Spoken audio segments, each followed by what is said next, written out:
How to say no after saying yes. One of the most important life skill to have is how to uncommit ourselves after saying yes. I wish I have learned this set of skill at a younger age. It would have helped me avoid so many agony and unnecessary sleepless nights. At young age we are taught to keep our words and never lie. Our mind connected the words and we were conditioned to think that not keeping our words or promises is a great evil, as it is lying.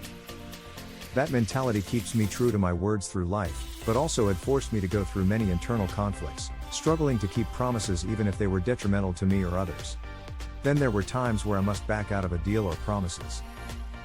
Those were really difficult to handle mentally, as internally I felt like I am at fault and I must do all I can to make things up and compensate for my mistakes. Feeling of helpless and putting myself in a no-win situation, full of regrets and mentally haunting. It was really physically exhausting to feel over and over again I have cornered myself. These resulted in quite a few painful life experiences, being unable to realign the mind, of unable to back out situations, regardless of how unreasonable things were. Recently I came across a Harvard Business Review article by Melody Wilding on how to say no after yes.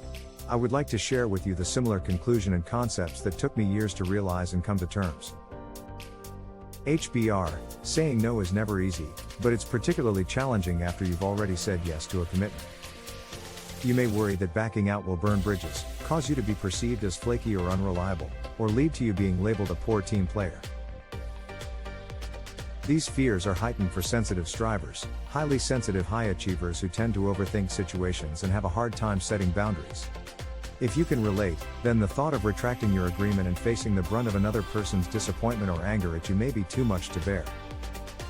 This reaction makes sense, since studies show that the brain makes no distinction between possible social rejection and physical pain.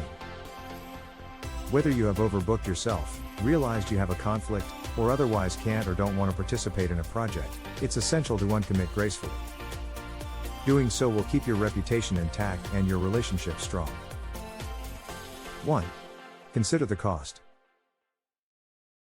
Before you deliver the news, make sure that backing out is in fact the right decision. Consider the opportunity cost.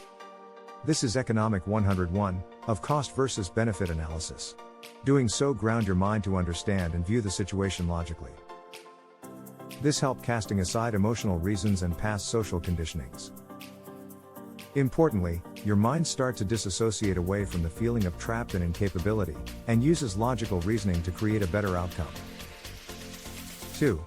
Shift your perspective.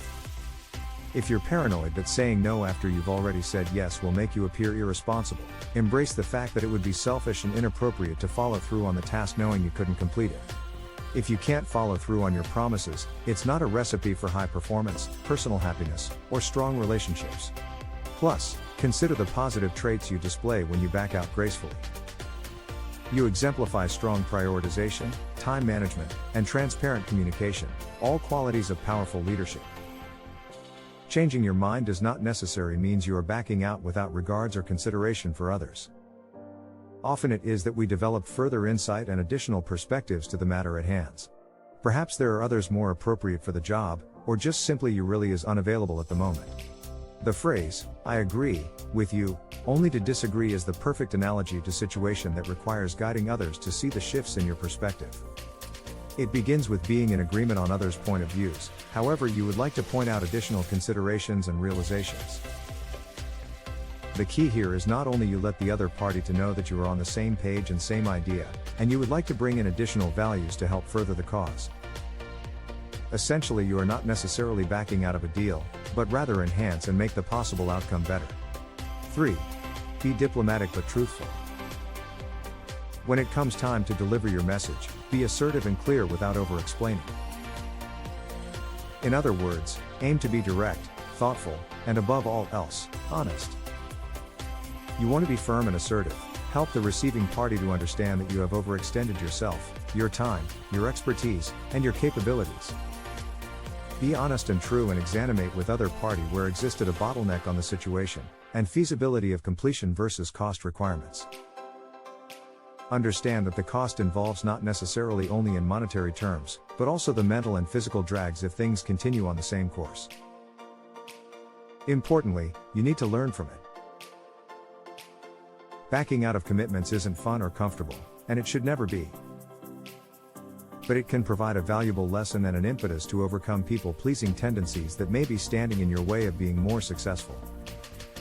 Going forward, try to say yes only to opportunities that excite you, and ones you have room for. So in conclusion, yes, to don't be so quick to say yes next time, and anything that require your commitments. Become more thoughtful and take your time to consider before committing to others. Nowadays, rather than a quick yes whenever asked to commit, I then replies with, I need to check my schedule, and go over current obligations before committing to you. Doing so allow me time to consider and analyze my time available, my current capability and ongoing obligations, before jumping into a possible fire loop and burn myself. Since then, it had been a very long time last I need to say no after saying yes. Thank you for watching.